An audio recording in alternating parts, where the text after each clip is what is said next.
July 17th, 2023. I've noticed over the past couple days that I haven't done a long recording in a while, and it feels like there's stuff to talk about, but I can't imagine what it would be. Um, you know, life in general has just continued. As the world turns, as the seasons change, um, as the weather changes. I just deal with the weather on a day-to-day basis. I don't have any control over it or say over it. I just, make my observations and, over the course of my entire life, and look and see the trends and patterns, and, think about how, what I remember. But it definitely is different than what I remember. But I am not any sort of historian or meteorologist or anything like that that's tracking data and statistics.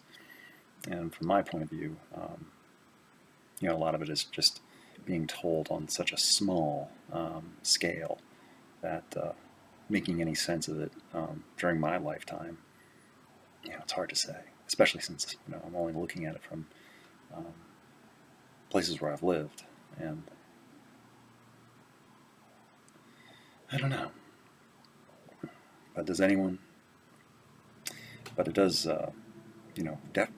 directly affect my behavior and attitude and my activities, discouraging some, encouraging others. What am I doing? And it's weather related. For one, it's like I don't remember ever having to decide to run or not run based on air quality. It's like, it's going to be bad air today. I better not run. Or, there's some bad air coming soon, so I better run at this time of day, because if I wait till tomorrow, the air quality is going to be really bad. Not that the heat's going to be bad, or not that the UV index is going to be really bad. No, the air is going to be bad. Fine particulate matter, ground level ozone. It's more recently this year been the fine particulate matter, because around here, air quality between 40 and 60 on the AQI index, or air quality index, AQI, is around average, and it's considered more or less good. But like yesterday, I kind of noticed that it was starting to get a bit hazy, and I wanted to run, and I thought, I wonder how bad it is.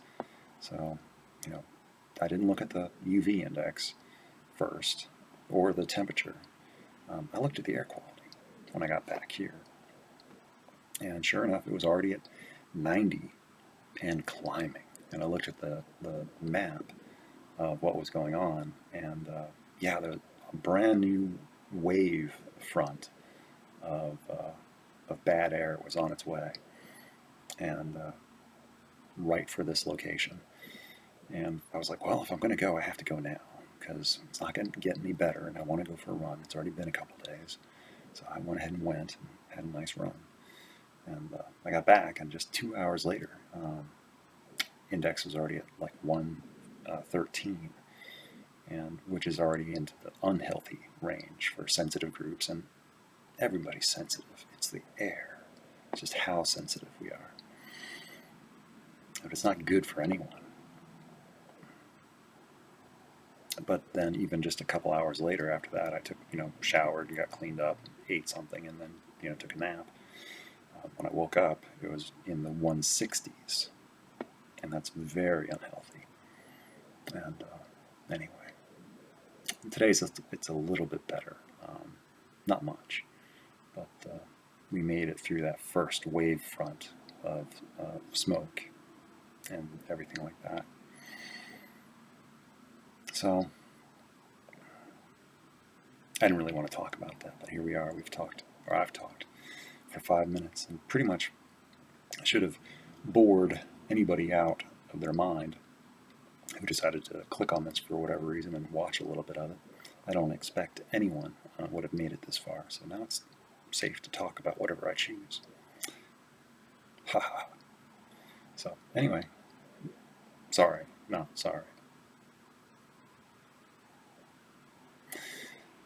So, quickly approaching my official 7th year, or completing my 7th year in sobriety, in recovery, and then also, being in this location. And Barbara as well. Her official date is 9 days ahead of mine. Yeah, she got started when she was 85 years old. No, I'm sorry, 83 years old. Yes, and she just turned 90, and she'll be getting her 7th year completion is on July 26th. So coming up here pretty soon. And I've got her medallion or token or coin already ready. I got it last year, as part of I got 6 and 7 at the same time to cut back on shipping. And I had no doubts that, she would, I don't know. But, and here we are. And I got one for her and one for myself. And I was worried a month ago that I would be able to find where I had, stored or hidden or stashed those 2 coins. But I found them. Otherwise, I would have had to order them again. It would have defeated the purpose of having shipped them last year. But I did find them, and I have them. Yeah. Other than that, totals for the running so far. And it might be boring, but I am currently at, since April 2nd of 2022, when I started recording and keeping track of my miles, I'm at 1,446 miles total cumulative run since April 2nd, 2022. And by April 2nd of 2023, I completed 1,091 miles. And that would be for that year. Now for this new year, I have run 355 miles total for this year alone since April 2nd, 2023. So I'm at 1,446 total combined up to this point, but 355 for this year alone, which actually I'm still a bit ahead of where I was last year for last year's 1,000. But I'm already sort of, probably unnecessarily, because I'm the only one that knows about this really and cares about it. But I'm still ahead of schedule, of where I was last year. But with the air quality and everything, I'll have days when I want to run, but I shouldn't. I really shouldn't. And that kind of slows down my motivation, and and then there'll be other days when it's like, well, the air quality's okay, but it's going to storm later, or the heat index is going to be too high, too quick, and I won't be able to get out there and have a good run because I'll get overheated, or the UV index is going to be too high and I can't get out there soon enough, or the temperature is too high. There's just more factors that are coming into play that it's like there's rarely good days to run, or there's less chances of there being good days to run just because the air quality is part of the equation now. So that's my deal on that. And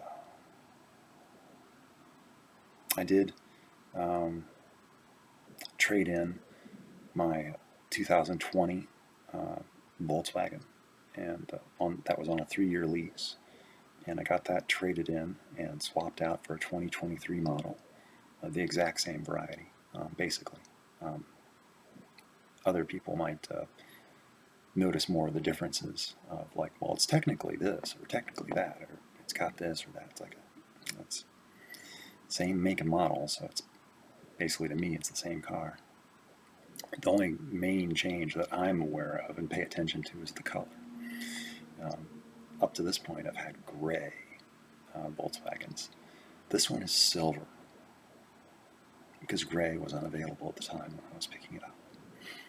They had blue and a black one and silver. And I thought about being different and going with blue or black. But in the end, I took the silver because I didn't want to be. I'm so used to looking for a gray car that if I was ever, parked in a different location someplace, I'd just be mentally looking for a gray car, and I would totally blindly not even recognize my.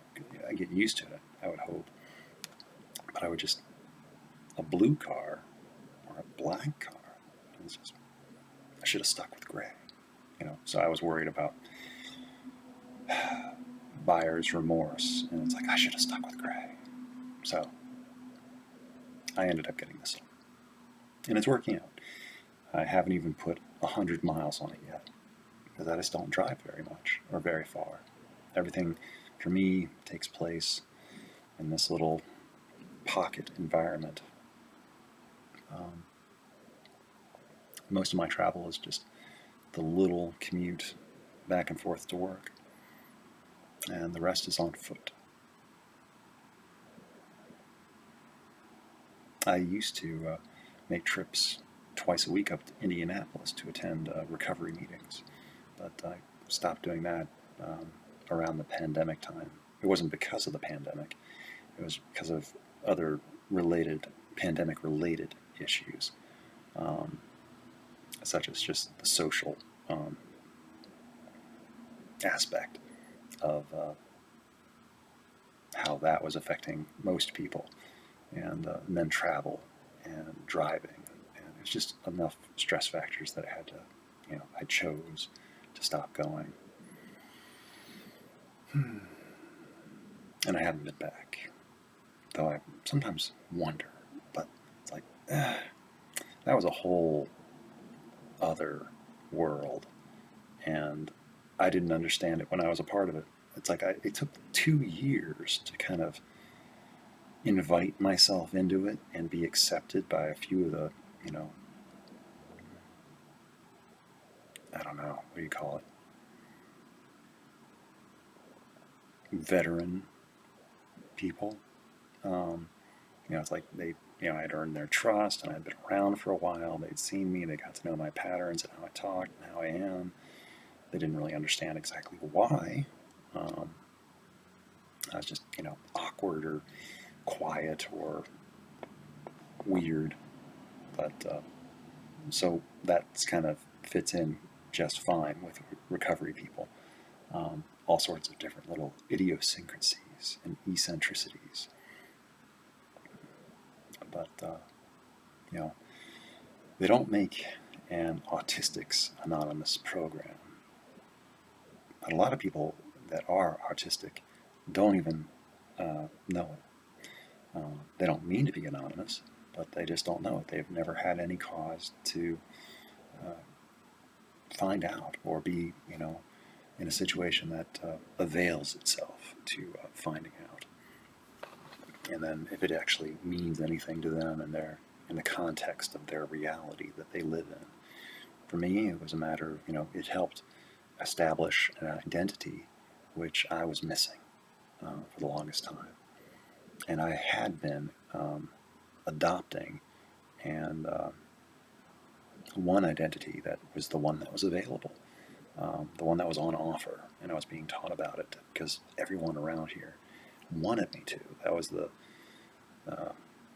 cloak of identity that I was to don and then wear and then project. And try to foster and develop and keep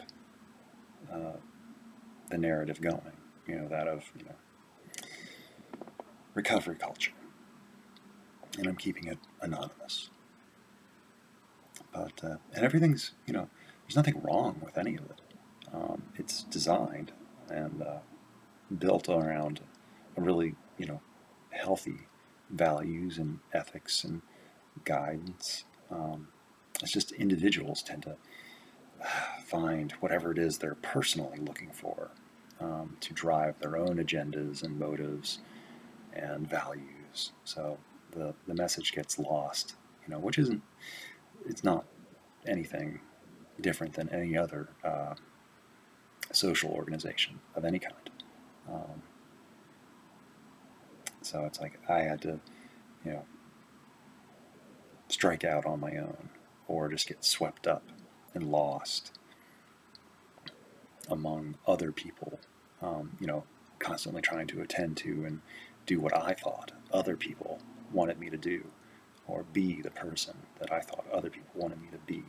And it's just, so many people. And I just had to kind of step back, step away, and stop, and just be myself, stand up for myself. And at first people thought, uh-oh, that's bad, because I stopped attending as many, and being seen by as many people.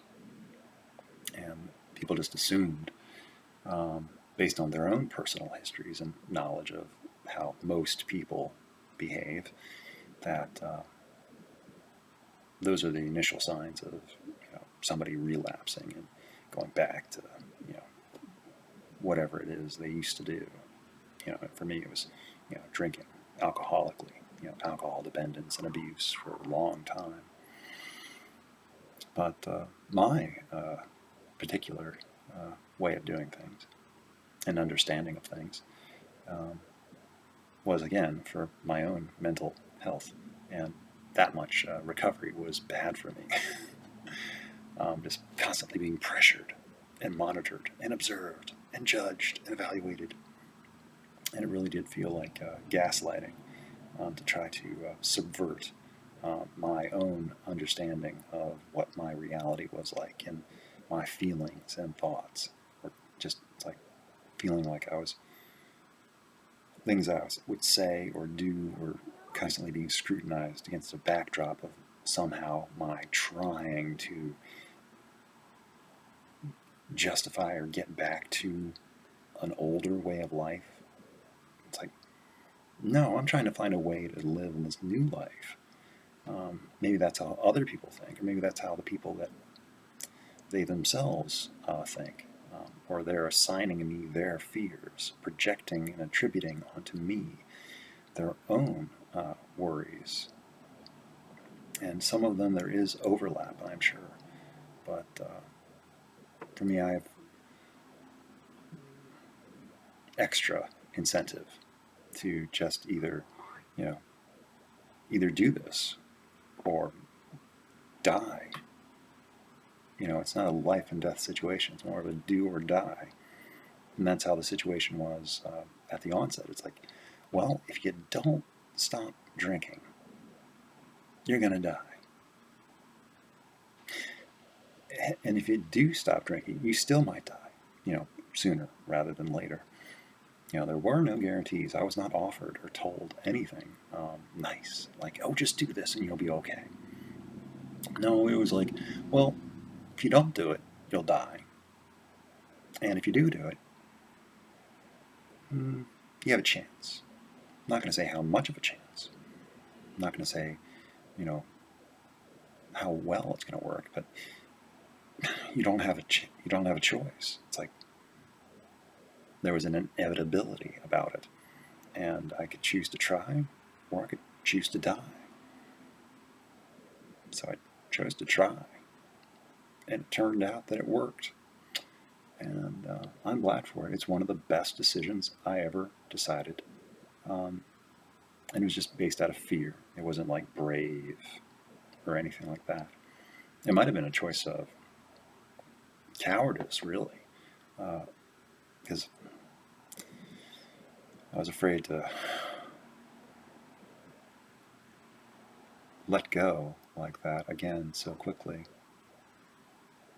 I still think that they shouldn't have brought me back. It would have been easier for me. That's the scary thing. It's like, I was okay. They should have let me be, but they brought me back. And then once I was back, I couldn't go again. So, I don't know.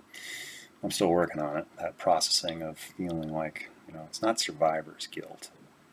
Well, maybe a little bit, because I see so many other people. They have so much to live for.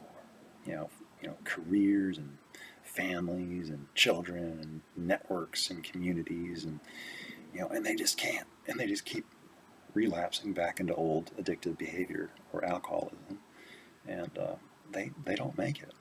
A lot of people just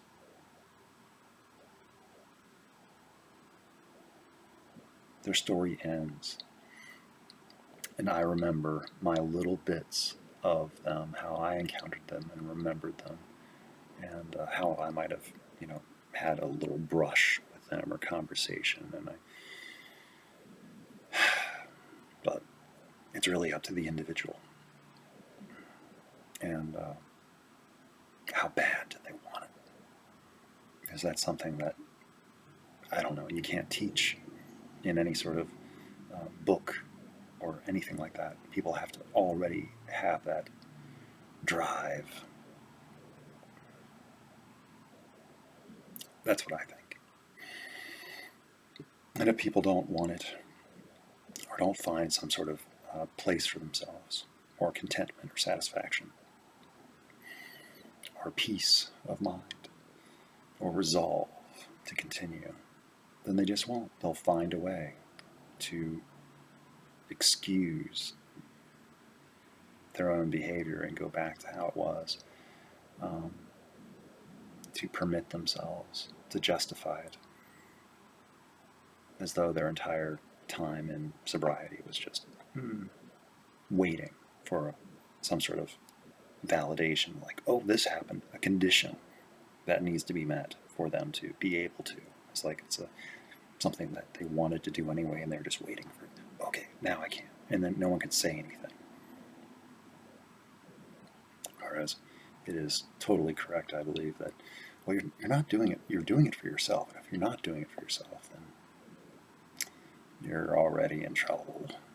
So, anyway. So I'm still working up the courage and the curiosity to figure out exactly if or how to tell my story on this platform, and if it's wise for me to do so, as I want to tell it well. And I don't know how to tell it well. Of course, I've never told it, how I would like. I just, whatever I say is what happens. As far as I'm only going to do it probably just the one time, at least from this point of view, from this time. It's like I just figure I'll probably do it the once. Of course, it could be something that, I'll just do it every year, and then that way I'll have a record of what the story was from my memory of what it used to be like, what happened, and what it's like now. As my memory and perspective and my needs change from year to year, from day to day, what I'm thinking, how I'm thinking, what I'm feeling, how I'm feeling. So the story might change. The facts remain the same no matter what. The facts will never change, but my memory of them and how I tell them and reflect on them and what I include might change a bit, from time to time. But 7 years ago, my recovery date, birthday, is August 5th. And I started, and I call it that because that was the day that I entered into the local treatment center for alcohol or drug and alcohol recovery. and had really good insurance at the time, and I ended up staying for a while. And I'll tell the story. I'll be there eventually, assuming I tell it. But it's a good story. It's a story of recovery, and it's a success story because I'm here to talk about it. I'm still here. It doesn't mean I won anything. It just means I got my chance. I was given, or allowed, or I fought for, and I chose to keep trying. And I've changed a lot, I think. For the better or for the worse, I don't know. And I am no fair judge, because I don't have the ability to see myself. Or, to me it just feels like, yeah, I'm still here, I'm still doing the same thing. And I kind of take for granted a lot of things because I still have a lot of emotional instabilities and what would the word be? In distemperance. Right, is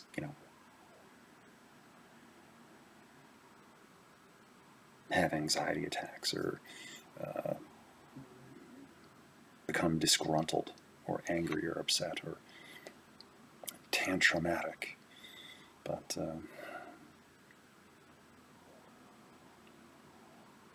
I just have difficulties with the world, and that's just always going to be the case. It's not something I'm ever going to get good at. It's just my ability to not destroy myself over it. That's the only thing I can get better at. Is I don't have to understand the world. I just have to understand it well enough to live in it, which is a tall enough order for me. Anything extra that I do is bonus. Whatever I can manage to achieve or accomplish. So, I don't know. I like it well enough to keep going. And sharing my story when and where I choose to, without feeling totally obligated. Because I only have as much attention and energy and inclination as I do, and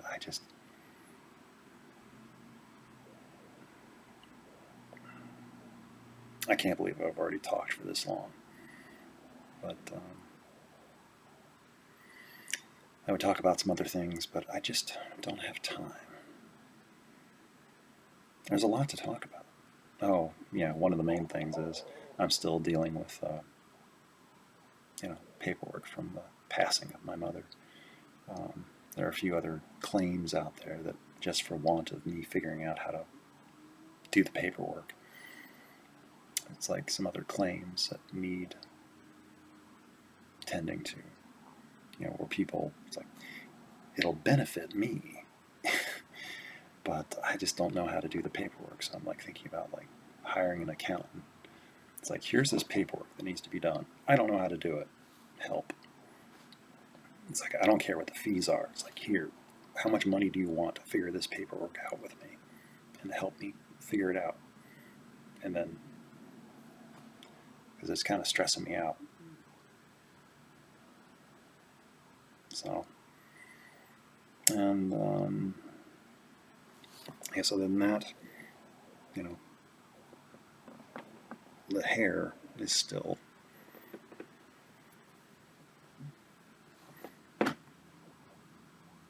very long. And it has come to my attention that's like, I probably could stand to get it cut, but I don't want to. It's another hobby of mine, I guess. So, anyway, approaching 30 minutes, so I should go ahead and just call this one. So, this is my quality of life update.